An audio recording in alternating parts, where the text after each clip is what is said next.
I met my husband on October the 18th, and we were at the altar saying our vows on December the 12th. Only 56 days between the time we first met until the time we were married. And I have been married to my person, my best friend, for 10 years. Want to know how I ended up in a marriage with my soulmate in 56 days? Then keep on watching so I can tell y'all how to get married fast in 2022.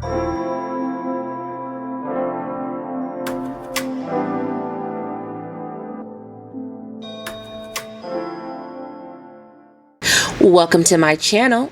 I am Fronten'a, and today I'm going to be reading y'all my audio blog and telling y'all how to get married fast in 2022. For the written version of this blog, you can visit me on my website. The link will be listed below. Now, let's get into this audio blog.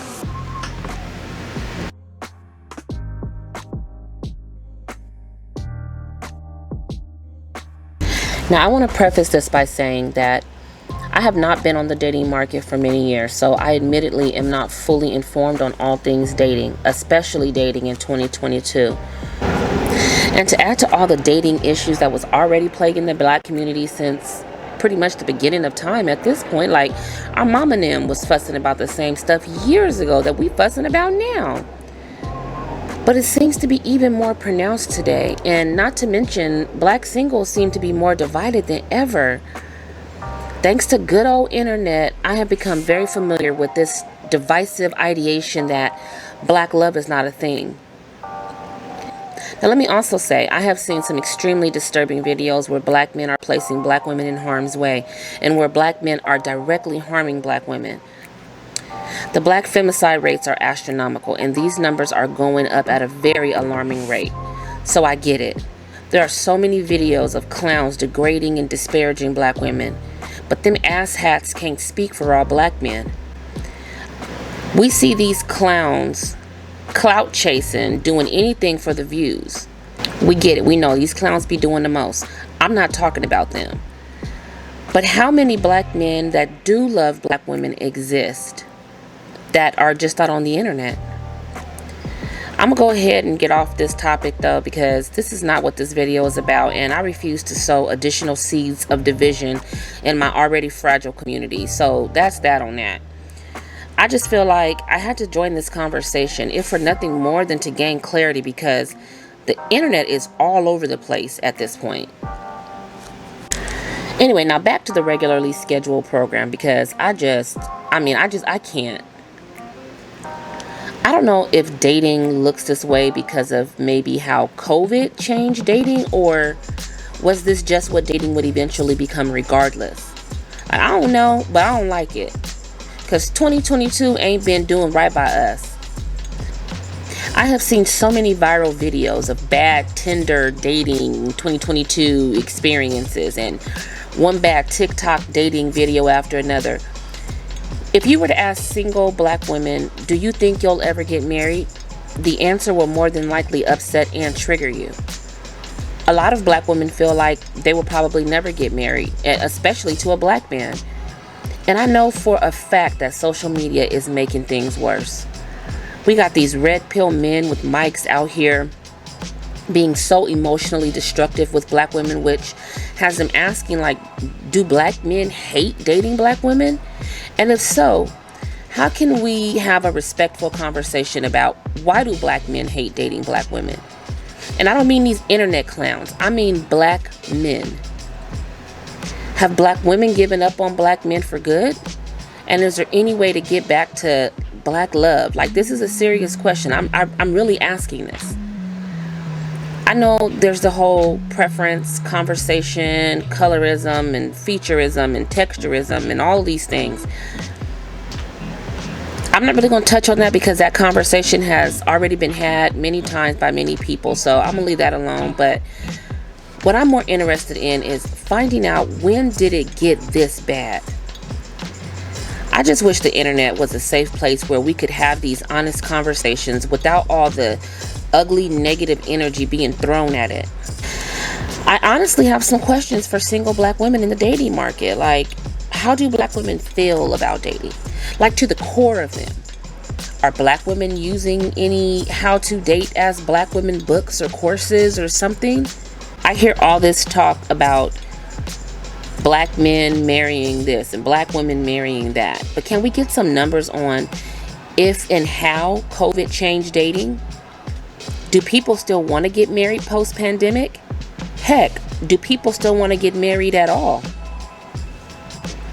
I just really feel like Miss Covanisha has something to do with this too. Did the quarantine cause singles to become savages? Cause y'all wow. It just bothers me to hear some of the stories of what black women are experiencing while in this dating market. And also, when did it become a thing where single moms are like the lowest life form? Do men not date single moms anymore? When did that change too? I mean, I literally have so many questions.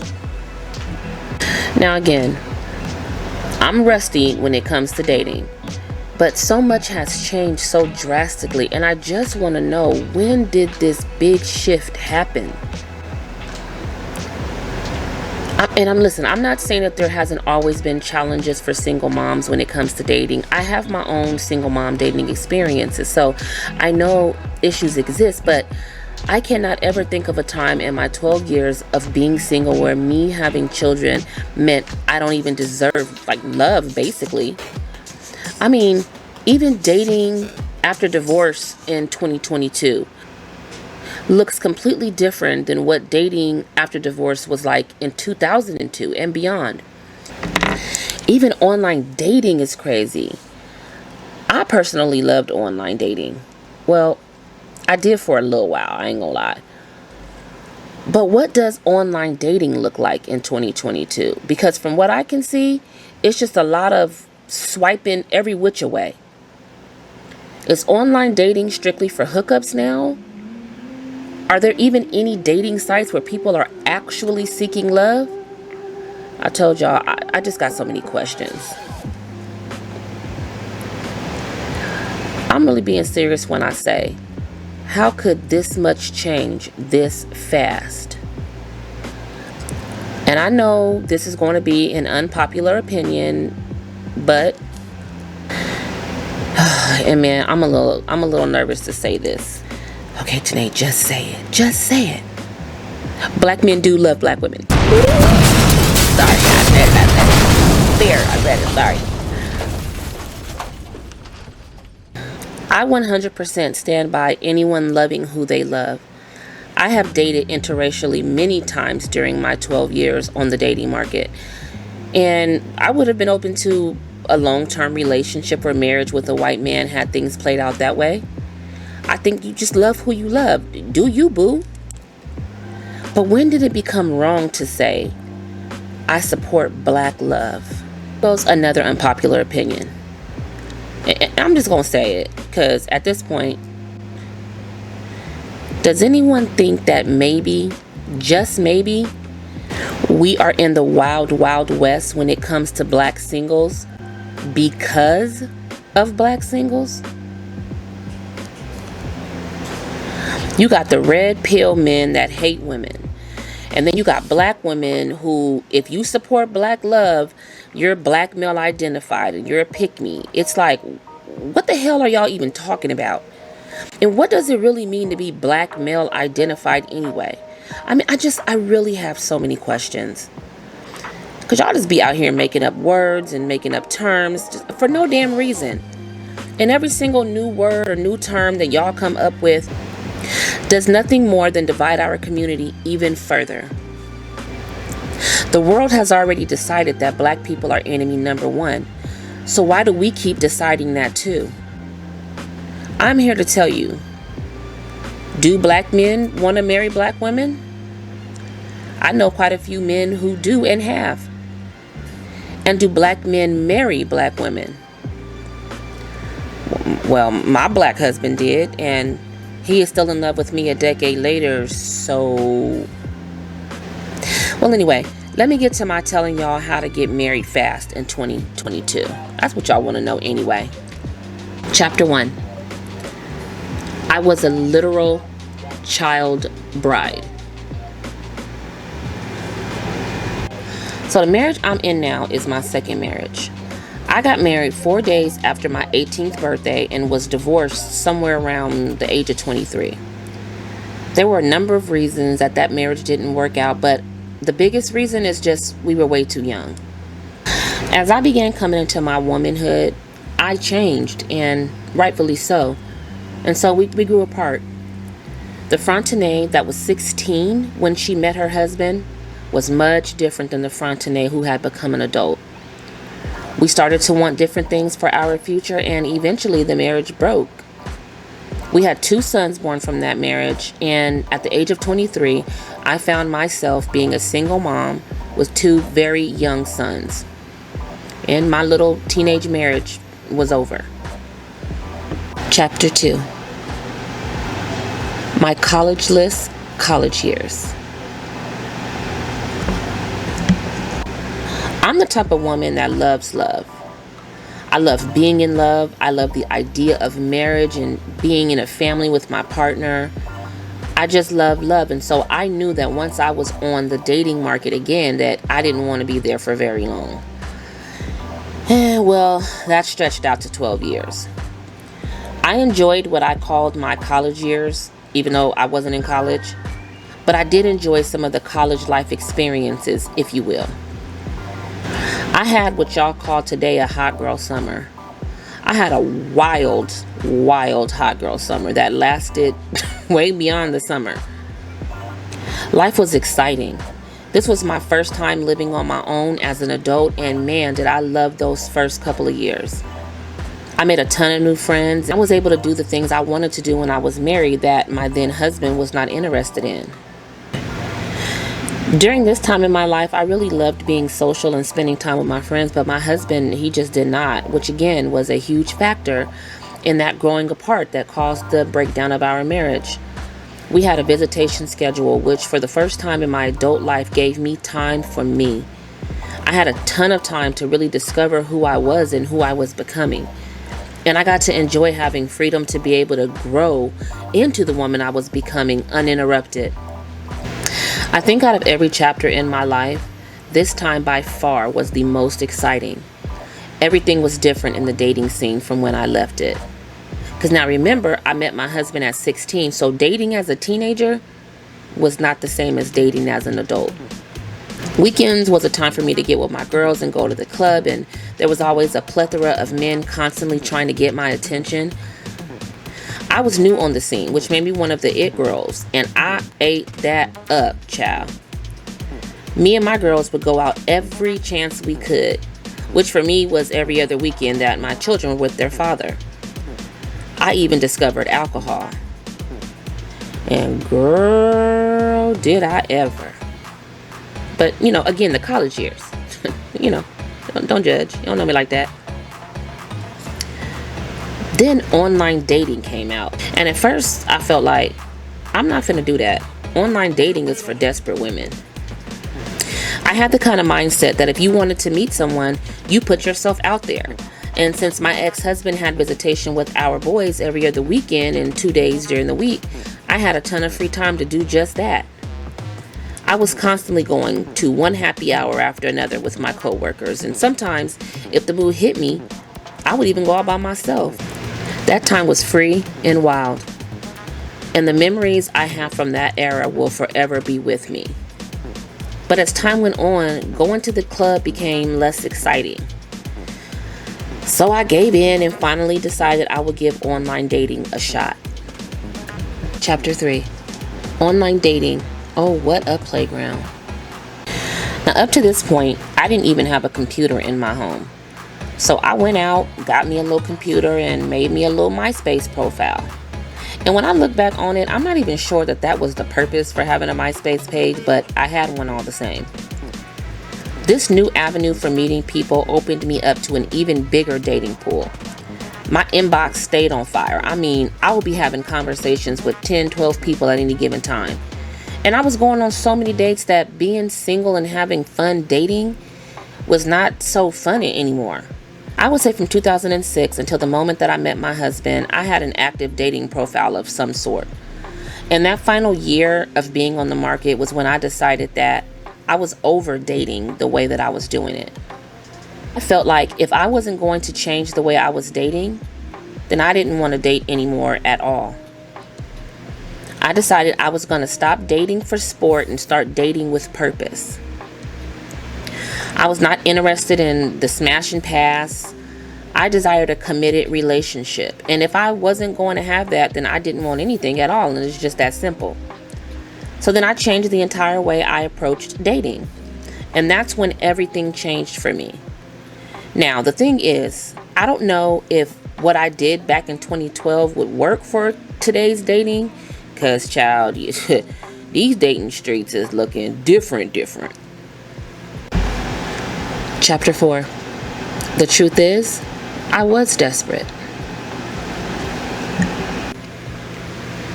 But anyway, when a man would approach me, either in person or over the internet, I made my purpose for dating very clear. I made it known right at hello that if he wasn't interested in having a serious relationship, then there was no reason for us to go any further. And so many people would tell me that this was a bad idea because it would make me seem desperate. And the truth is, I was desperate. Desperate to not have one more moment of my life be wasted. See, when you meet someone and begin to invest your time into getting to know that person, only to find out weeks, months, or even years later that you don't want the same things, it's so disappointing. And I would often end those situations thinking, dang, I wish I had known that right from the beginning. I wouldn't even have gotten involved with this person. So I decided to approach dating with knowing if he wanted the same things right at hello. Now I know y'all probably thinking men will tell you what they think you want to hear. But see, this is where discernment and character checking are going to come into play. Firstly, if a person is not sincere about what they are representing themselves or their motives to be, character will always eventually show itself. But once you start to trust your gut instinct, then you will be able to make discerning decisions right away. And this is where things are about to get real. This is the part that a lot of women don't like to hear, but it's the truth, so I'm going to tell you anyhow. When you get that feeling that something just ain't right about a person, and you continue to be involved with them, the problem is no longer the person you are involved with. The problem is now you. Chapter 5. Can we be honest for a minute? If you're just moving through life, enjoying yourself, do you, boo. Take your time, enjoy yourself. But once you have decided you have a destination in mind, you gotta move like you do. And one life-changing thing I started doing was making my destination known right at hello. I just felt like, what's the point of investing a ton of time with the person whose destination is totally different from where mine is heading? If you want 3 children and he wants none, why would you wait 2 to 3 years to address this? I wish I had known early on in dating that a person most likely is not going to change how they feel about certain things. And they shouldn't. Just like it is unfair for you to have to give up your dreams just to be in a relationship, it is equally unfair for you to expect someone else to give up theirs. And let's be honest here, ladies. Ooh. And let's be honest here, ladies. Ooh. And let's be honest here, ladies. Why does ladies sound like I'm a dude? Hold on. Because we're not going to do that. Ooh. And let's be honest here, ladies. When we like someone, even if we want different things, we try to rationalize away things that we should instead be facing head on. We mistakenly tell ourselves, well, you know, he loves me and eventually he'll come around to the idea of fill in the blank. But even if he does eventually come around to the idea of whatever it is you're wanting from your partner, how do you think that will affect your relationship moving forward? See, these are those honest conversations we need to be having with ourselves on a regular basis. We need to be constantly taking a look at where we are in life and if this is really how we want to continue on our journeys. And if you take stock and really see that this is not what you want, then what?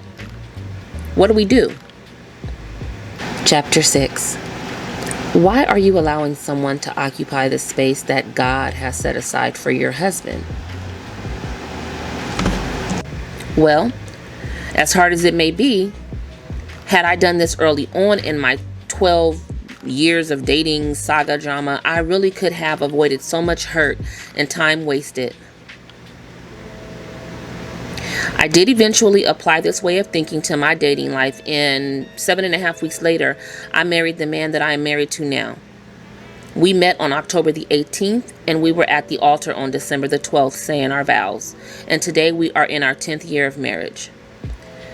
My thought is, why are you allowing someone to occupy the space that God has set aside for your husband? How can God bless you with the man he has for you if someone is already standing in that space? Okay, and I know you might be asking, okay, girl, well, what do I do? How do I date with purpose? Well, here is what I did. Chapter 7. Date with purpose. I stopped dating men that I knew were not the man I wanted to marry. Now understand, I was in a relationship with someone that I knew I didn't want to marry for a number of reasons. So I broke up with him. This may not be as easy to do for some people, and I can understand that. The person you may be in a relationship with might be sweet and unproblematic. You may even be in love with him. But do you love that person enough to forego the plans you have set for yourself and your future? Once I realized the men that I was dating was not the kind of men I wanted to marry, I started dating with purpose, and I really mean that. I was either going to be dating someone who I could see as my husband, or I wasn't going to date anymore. Child, I even planned a celibacy party. The party was scheduled for, I think, like mid to late November of that same year. And by the time that date came around, I was already engaged. Funny story. I had sent out Facebook evites to a bunch of my friends. And when I got engaged to my husband, I had to go in and cancel the invitation. And I tried to cancel it all stealth-like. But one of my good friends, who was basically family, called me out and said, "Girl, why you cancel your little party?"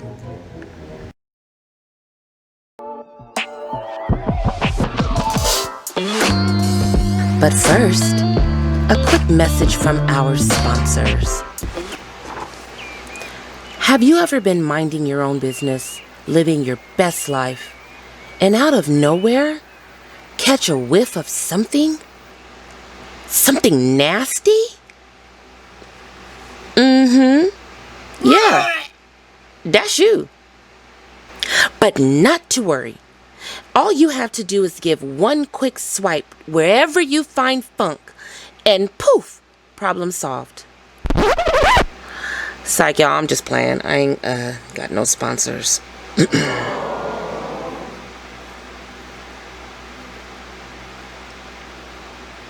Well, not yet. Hey.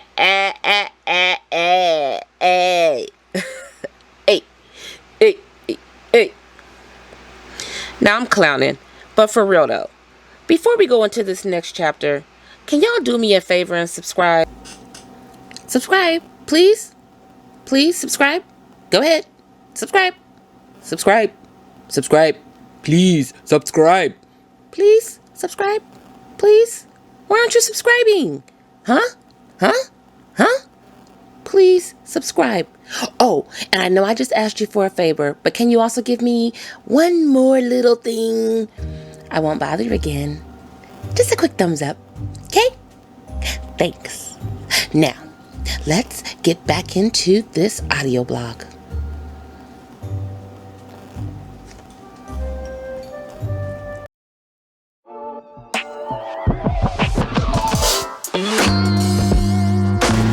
And see, I didn't want to tell anyone about my new relationship and how fast we were moving because I knew so many people were going to have so much to say. And I didn't want to hear it. I didn't want to have my bubble burst by someone's comments or feeling about the decisions that I was making to marry this man. So I just kind of moved very quietly, honestly.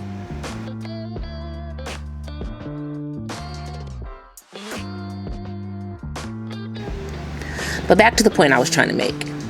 When we continue to date someone that has made it clear what their goals are, and even though we know their plans don't match ours, we still try to convince that person to be what we want them to be. But then, when it doesn't work out, we get mad at them and try to make it about them. But see, it's not about them at all. It's about you. You have to ask yourself, are your choices the reason you're single? If someone tells you, I don't want the same things as you, and you say, okay, fine, then you can no longer make it about them. See, by staying in a relationship with someone whose values and plans don't align with yours, does nothing but waste your time and cause conflict in your life, sis. When we place inappropriate expectations on a relationship, we start to become frustrated that this person is not what we expected. Even though they told you what you were expecting was never an option. Dating with purpose is just that. Dating to achieve whatever goal it is you have set for your dating life. No matter what your destination is, if the person you are on your life road trip with is only on the ride until they get to their next stop, why are you still taking this road trip with them? Chapter 9. Start tapping into your discernment. So I'll leave you with this. If you want to know how to find the man that is to become your husband, I'm not sure how to help you do that. But what I am sure of is, if you're involved with someone and this person has your heart, how can God send your husband to fill a position that's not even available? And one last thing, you really have to start tapping into that discernment. Because please understand that there are very predatory people out there. And if you tell them what you want, they may try to use that information to their own benefit, which will 100% lead you to be harmed. When you notice something don't feel right, something probably ain't right. I have so many stories that I could tell you, child, where I ignored my instincts. And FYI, instincts and discernment are pretty much the same thing. I just see discernment as something the Holy Spirit gives us that we can make stronger as we grow closer to God. So for me, discernment has a more spiritual meaning, but they mean the same thing. And really, honestly, no matter what you want to call it, discernment, gut instincts, gut feeling, whatever you call it, just make sure you're using it. I have some stories of times that I ignored my instinct and how disastrous some of those situations ended up. And after I think that, like that last time of me ignoring my instincts set me down real quick. My instincts was like, sis, you gonna have to start doing right by me. Tell me one time when I led you wrong. And can't. And the very second I started trusting my instinct, sight unseen, is the very moment when so many people, places, and things changed in my life for the better. When you start to see your instinct or discernment as the Holy Spirit trying to warn you of dangers ahead, that is when you will start to understand the gift that God has given you.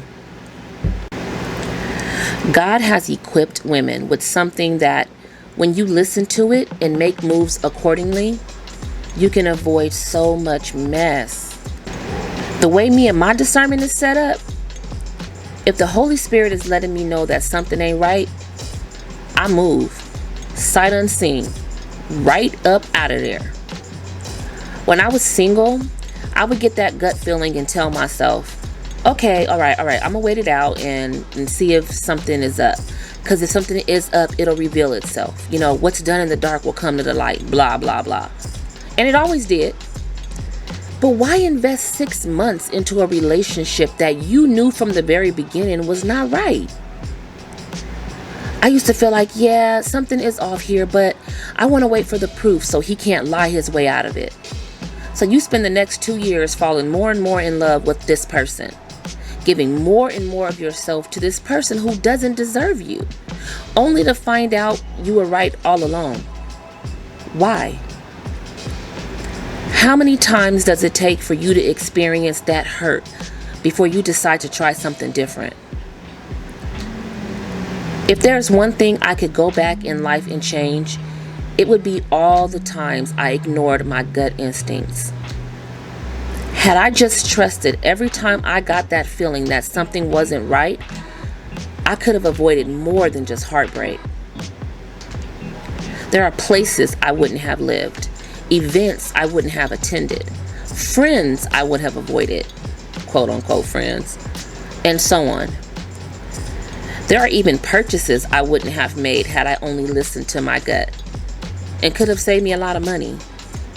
And that's what I would highly recommend women who are dating. Use discernment. And don't be afraid to walk away from a relationship that deep down you know is wrong for you. So to kind of sum it up, I know you're asking, how do I date with purpose? And does dating with purpose even work? It does work. And it works because once you clear that space by applying these tips to your dating life, everything about how you move in the dating world will improve. I got a couple little tips. There's way more than this, but here are my 4 favorite tips to dating with purpose. Like, these are my holy grails. I swear by them. You got to apply this. Chapter 10. The 4 most important steps to dating with purpose. The first tip: speak about what your plans are for your life right at hello. Of course, it's not about the destination, it's about the journey. I get that. But don't you want to know right away if the destination is different from yours before you've invested time, energy, and emotions into someone who might be getting off at the next stop? Right? If you want children, say that. If you don't plan on making a life in your current city, say that. If marriage is your goal, you gotta say that. Don't overthink it. If y'all want different things, then you want different things. Don't try and rationalize this fact away. Women are the masters of, well, he loves me, and if I love him enough, and if I give him enough of myself, I can get him to change his mind. Or if I give it enough time, he'll see it my way eventually. And eventually he may see it your way. But do you want to waste your years trying to see if your theory is right? Tip number 2. Stop taking advice on having a loving, healthy relationship from single people. Now, people have a lot of feelings about that, but I said what I said. Don't you think if this person knew what it took to be where you are trying to go, they'd be there themselves? Unless you are seeking advice on how to be single, there's really nothing a single person can offer you. You guys can be emotional support for one another, but there cannot be effective guidance from a person who themselves has not completed that task. One thing I would hear over and over when I was in my single season is, telling a man what you want too early makes you look desperate. Girl, I am desperate. Like I said, desperate to not waste one more moment in a relationship with a person that is not even someone that's qualified to be anyone's husband, much less mine. Well, I'm going to keep wasting my time dating my not husband. Girl, no.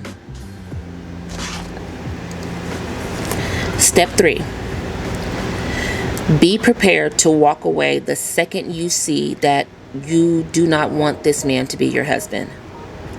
And I know this one can be hard to do. You might be in love with this person. But if someone is already occupying the space that God has meant for your husband, how can God send him? Step number 4. Tap into your discernment.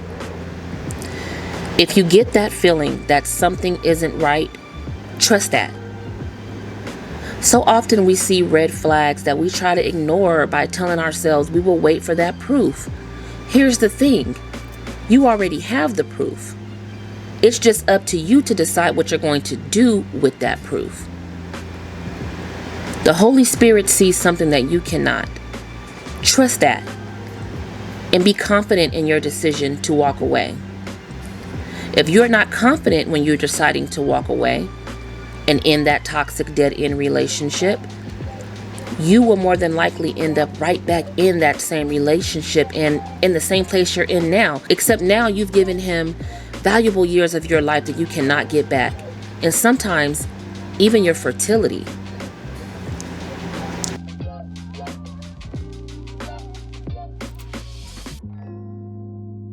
So here are my final thoughts.